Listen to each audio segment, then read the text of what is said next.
Hello students, हमने transportation in plants कर लिया था। आज हम करेंगे transportation in animals. In higher animals including human beings there is a circulatory system for transportation of different substances. देखो, जो हायर एनिमल्स होते हैं उनके पास भी जो हमने खाना खाया या फिर ऑक्सीजन ली, उसको पूरी बॉडी में ट्रांसपोर्ट करना होता है। ठीक है, उसके लिए क्या है, हमारे पास एक सर्कुलेटरी सिस्टम है। क्या है? Circulatory system. जैसे हम खाना खाते हैं तो उसको डाइजेस्ट करने के लिए जैसे डाइजेस्टिव सिस्टम होता है, वैसे ही हर सेल हर टिश्यू के पास वो सब्सटेंस, वो न्यूट्रिएंट्स, ऑक्सीजन जाने के लिए हमारे पास सर्कुलेटरी सिस्टम होता है। ठीक है, ट्रांसपोर्टेशन ऑफ डिफरेंट सब्सटेंसेस। कौन कौन से सब्सटेंसेस? डाइजेस्टेड फूड, जो फूड हमने इंटेक कर लिया उसके बाद हमने उसको डाइजेस्ट किया है। ठीक है, ऑक्सीजन जो हमने ली है, CO2 जिसको एक्सहेल करना है, एक्सक्रेटरी वेस्ट, जो वेस्ट सब्सटेंस प्रोड्यूस होते हैं मेटाबॉलिक रिएक्शंस के दौरान, तो इन एक्सक्रेटरी वेस्ट को भी बाहर निकालना होता है, उसके लिए भी सर्कुलेटरी सिस्टम जरूरी होता है। The circulatory system in higher animals consist of, अब जैसे डाइजेस्टिव सिस्टम में क्या था बेटा, mouth, food pipe, stomach, large intestine, small intestine, liver, ऐसे सर्कुलेटरी सिस्टम भी होता है। और इसके पास क्या क्या होते हैं? Heart, blood vessels and blood. ठीक है, heart, blood vessels and blood. अब हम इनको डिटेल में, ये देखो, ये आपका पूरा सर्कुलेटरी सिस्टम हमारी बॉडी में ऐसे वेन्स, आर्टरीज फैली हुई है, जिनमें ये ब्लू कलर का दिख रहा है ये डीऑक्सीजनेटेड ब्लड होता है, और जो रेडिश दिख रहा है, रेड कलर का दिख रहा है, इसमें ऑक्सीजनेटेड ब्लड है। ठीक है, इसके अंदर क्या है? ऑक्सीजन, और ये हर सेल टिश्यू को ऑक्सीजन देता हुआ जा रहा है। और जो ब्लू कलर की है उनमें वेस्ट मटेरियल भी है और ऑक्सीजन डेफिशिएंट ब्लड है ये। ठीक है, ये वापस कहाँ जाएगा? लंग्स के पास जाएगा, ताकि ऑक्सीजन लेके दोबारा से आ सके। ऐसे सर्कुलेटरी सिस्टम हमारी बॉडी में चलता रहता है। ठीक है, सर्कुलेटरी सिस्टम में क्या क्या होते हैं? Heart, blood vessels and blood. पहले हम हार्ट को देखते हैं। ठीक है, the heart is a hollow muscle, cardiac muscle से बना होता है, होलो। ठीक है, middle left of the chest, chest के हल्का सा मतलब लेफ्ट की तरफ टिल्ट रहता है बेटा, ये देखो लेफ्ट की साइड रहता है। That pumps blood to different parts of the body. और हार्ट का क्या काम है? वो ब्लड को पंप करता है ताकि हमारी पूरी बॉडी के हर ऑर्गन, हर पार्ट के पास ब्लड पहुंचे। ऐसे ऐसे होता है। ठीक है, ब्लड। और इसके बीच में एक वाल होती है जिसको हम सेप्टम वाल बोलते हैं। क्या बोलते हैं? सेप्टम वाल। रफ सा डायग्राम बना रही हूं मैं। सेप्टम, ए मस्कुलर वाल called septum divides the heart lengthwise into its left and right sides. क्या कह रहा है? एक मस्कुलर वाल होती है बीच में, सेप्टम, ये है सेप्टम, इसने डिवाइड कर दिया, लेफ्ट साइड का पार्ट है और ये राइट साइड का पार्ट है। ठीक है, अब इनके बीच में वाल्व्स लगे होते हैं जो दो हिस्सों में डिवाइड करते हैं इसको। अपर वाले हैं, इनको आर्टरियम बोला जाता है। क्या बोला जाता है? आर्टरियम। ठीक है, और जो नीचे वाले दो पार्ट हैं इनको बोलेंगे वेंट्रिकल। क्या बोलेंगे? वेंट्रिकल। ठीक है, upper atrium and lower ventricle. जब when the heart muscle contract this squeeze the blood through the atria and then through the ventricles. जब हार्ट मसल्स कॉन्ट्रैक्ट करती है तो आर्टरिया से ब्लड वेंट्रिकल्स में आएगा। ठीक है, इन वाल्स के थ्रू, और वेंट्रिकल से फिर कहाँ जाएगा? वेन्स और आर्टरीज के थ्रू लंग्स और पूरी बॉडी में जाएगा। ऑक्सीजनेटेड ब्लड जाएगा बॉडी पार्ट्स में और डीऑक्सीजनेटेड ब्लड जाएगा लंग्स के पास। Oxygenated blood from the lungs flows into the, और जो ऑक्सीजनेटेड ब्लड आएगा वो लेफ्ट आर्टरियम से लेफ्ट वेंट्रिकल में, और लेफ्ट वेंट्रिकल से फिर आर्टरिया से होते हुए पूरी बॉडी के पास फ्लो करेगा। ठीक है, और जो बॉडी से जो ब्लड आएगा वो राइट आर्टरियम से राइट वेंट्रिकल में, और राइट वेंट्रिकल से लंग्स के पास जाएगा, ताकि ऑक्सीजन लेके दोबारा से राइट आर्टरियम के पास आके फिर ये कॉन्ट्रैक्ट करे और राइट वेंट्रिकल के पास, राइट वेंट्रिकल से आर्टरिया के थ्रू पूरी बॉडी में भेज दिया जाएगा। ठीक है, अब है ब्लड वेसल्स। क्या है? अब ब्लड वेसल्स क्या? Network of tubes. हमारी बॉडी में ब्लड को ट्रांसपोर्ट करने के लिए ट्यूब्स का नेटवर्क बना होता है पूरा। ठीक है, इसमें ब्लड वेसल्स होती हैं। कौन कौन सी होती है? 3 टाइप की होती है ब्लड वेसल्स, 3 टाइप्स की, आर्टरीज, वेन्स एंड कैपिलरीज। ठीक है, arteries, veins and capillaries. Arteries carry oxygen rich blood. Arteries कैसा ब्लड ले जाती है बेटा? Oxygen rich. ऑक्सीजन रिच, जिसके पास ऑक्सीजन होती है, from the heart to all other parts of the body. Blood ले लिया उन्होंने हार्ट से, ऑक्सीजनेटेड ब्लड, और अब उसको पूरी बॉडी के पार्ट्स के पास लेके जाएंगे।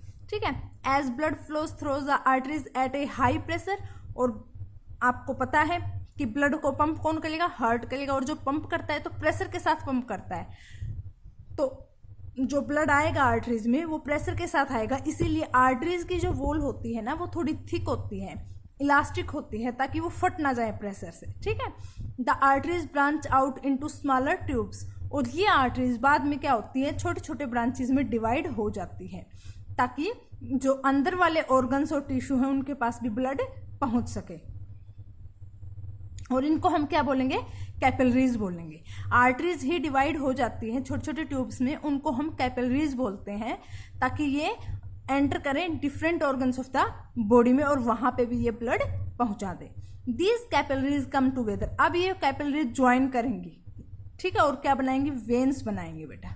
क्या बनाएंगे, veins. Blood enter an organ through the arteries, get distributed, collect various substances from that organ and then moves out of it through the veins।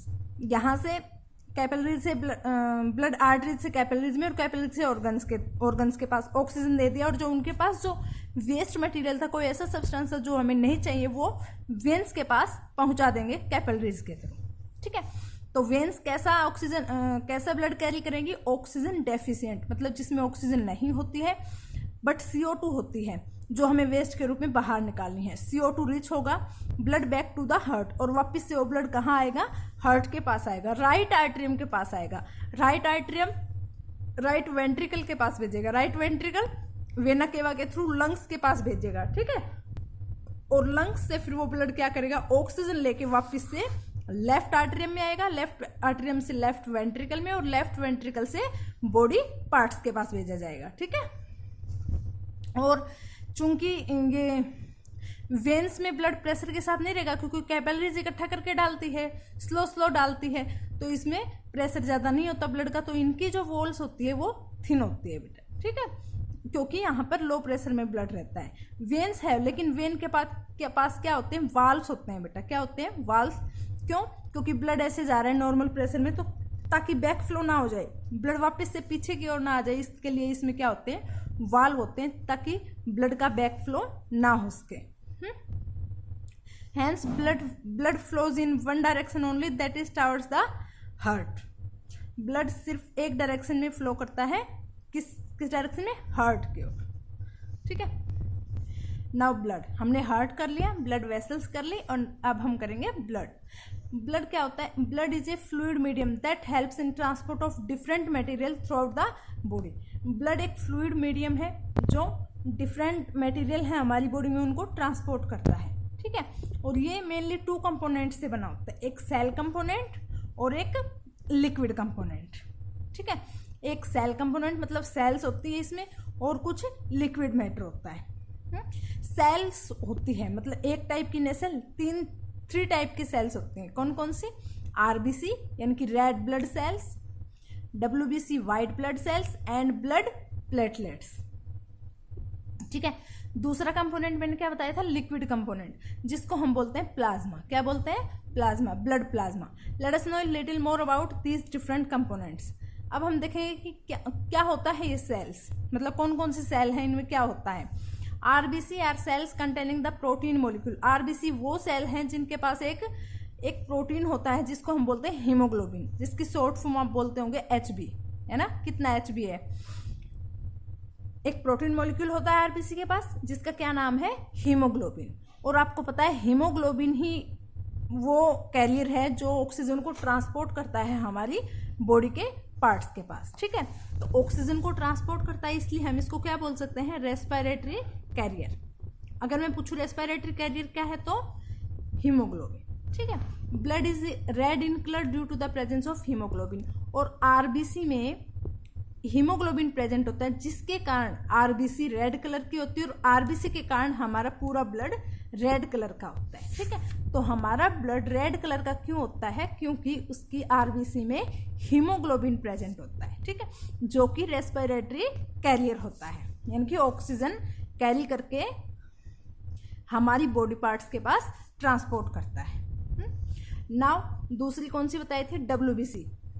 These are the defence force of the body.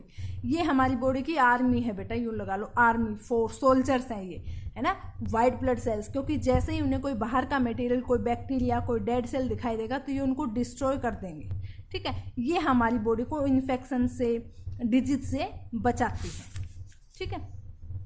Now platelets. Platelets help in clotting of blood. जब हमारे cut लग जाता है कहीं भी और blood निकलने लगता है, लेकिन थोड़ी देर बाद देखते हो कि वो ब्लड अपने आप रुक जाता है।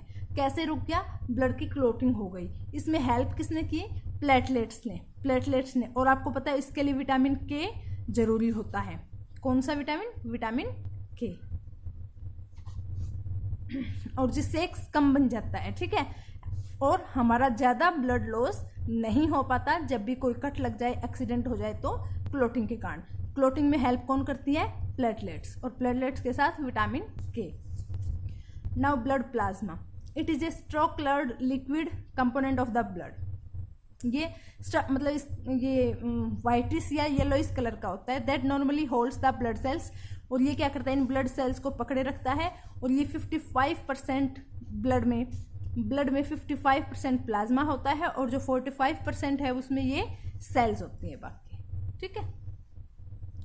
नाउ ब्लड की फंक्शंस क्या क्या हमने देख लिया। ब्लड क्या होता है बेटा, फ्लूइड मीडियम होता है। इसके दो कंपोनेंट होते हैं, सेल्स और प्लाज्मा, ठीक है। सेल्स कौन कौन सी, RBC, WBC और प्लेटलेट्स और प्लाज्मा, ये हमने देख लिया। अब इस ब्लड का फंक्शन क्या है बेटा, blood help to distribute the digested food to all parts of the body. जो फूड हमने खा लिया और उसको डाइजेस्ट कर लिया, अब हर पार्ट तक नहीं पहुंचाएंगे तो रेस्पिरेशन कैसे होगा, है ना, हमें एनर्जी कैसे मिलेगी। तो ब्लड है बेटा जो डाइजेस्टेड फूड को हमारी बॉडी के हर पार्ट तक पहुंचा देता है। डाइजेस्टेड फूड को ग्लूकोज की फॉर्म में हमारी बॉडी की हर सेल, हर टिश्यू के पास पहुंचा देगा कौन, blood. Circulation of blood also helps to maintain the body temperature. और जो ब्लड सर्कुलेट होता रहता है तो ये हमारी बॉडी टेम्परेचर को भी मेंटेन रखता है। Blood cells specially the WBC help fight infections. और आपको पता है हमारे ब्लड में WBC होती है और ये आर्मी सोल्जर्स की तरह काम करती है। जैसे कोई बाहर का मटेरियल, बाहर का माइक्रो ऑर्गेनिज्म, बाहर का पैथोजन इन्हें दिखाई देगा तो उनके साथ लड़ाई करेंगे और हमें डिजीज नहीं होने देगी, इन्फेक्शन नहीं होने देगी, ठीक है। ये भी इसका एक फंक्शन हुआ। Clotting of blood is needed to prevent any excessive bleeding. हमें कोई कट लग गया और अगर प्लेटलेट्स ने क्लॉटिंग नहीं की तो बहुत ज़्यादा ब्लीडिंग नहीं हो जाएगी और हमारा बहुत ज़्यादा ब्लड लॉस हो जाएगा। इसके लिए भी क्या कौन नेसेसरी है, प्लेटलेट्स। और प्लेटलेट्स किसका हिस्सा होती है, ब्लड का ही। Blood transport oxygen from the lungs to the tissue. और ब्लड ही है जो डाइजेस्टेड फूड को ट्रांसपोर्ट करता है और ऑक्सीजन को भी यही ट्रांसपोर्ट करता है। आपको पता है लंग्स ने ले ली ऑक्सीजन, लेकिन इसको बॉडी के हर पार्ट तक कौन पहुंचाएगा, ब्लड पहुंचाएगा। और ब्लड में भी कौन, हीमोग्लोबिन। इसीलिए हीमोग्लोबिन को रेस्पिरेटरी कैरियर बोलते हैं, ठीक है। Blood also transport carbon dioxide from tissue to the lungs. और जो कार्बन डाइऑक्साइड वेस्ट के रूप में है उसको लंग्स तक कौन लेके जाएगा, ब्लड लेके जाएगा, ठीक है। यहाँ तक क्लियर। अब हम देखते हैं heart beat and pulse rate. The heart beats as long as one stay alive. A heartbeat consists of a contraction and relaxation of its muscles. जब तक कोई जिंदा रहता है उसका हार्ट बीट करता रहता है, ठीक है। हार्ट बीट का मतलब हार्ट की जो मसल्स है वो एक बार कॉन्ट्रैक्ट करेंगी और एक बार रिलैक्स होंगी, एक बार कॉन्ट्रैक्ट करेंगे और एक बार रिलैक्स होंगी। जब हार्ट कॉन्ट्रैक्ट करेगा तो उसको हम बोलेंगे सिस्टोल। जब हार्ट की कॉन्ट्रैक्शन होगी तो उसको हम बोलेंगे सिस्टोल। और जब हार्ट रिलैक्स होगा, रिलैक्सेशन उसमें होगा तो हम उसको बोलेंगे डायस्टोल। क्या बोलेंगे, diastole. The rhythmic contraction of heart and its main arteries is felt as regular jerk and is referred to as the pulse. और ये रिदमिक कॉन्ट्रैक्शन बेटा चलती रहती है सिस्टोल और डायस्टोल की, ठीक है। और यही जर्क हम अपने हाथ में फील करते हैं, यहाँ पे नब्ज नहीं बोलते हैं, पल्स रेट देखते हैं, ठीक है। ये सेम हार्ट बीट जितनी स्पीड होगी उतनी ही पल्स रेट होगी, ठीक है। तब pulse rate is the same as the rate of the heart beat. Normally हमारी 60 to 80 minutes 80 times per minute या 72 एवरेज बोल सकते हो, ठीक है, 72 टाइम्स पर मिनट होती है। लेकिन जब हम एक्सरसाइज कर रहे होते हैं, कोई किसी बात पर बहुत ज़्यादा एक्साइट हो रहे हैं, तो हमारी हार्ट बीट रेट इंक्रीज हो सकती है 200 बीट्स पर मिनट तक, ठीक है। ये हुआ हमारा ट्रांसपोर्टेशन इन एनिमल्स यानी कि सर्कुलेटरी सिस्टम। कल हम करेंगे एक्सक्रेशन इन एनिमल्स, ठीक है। ओके, थैंक यू बेटा।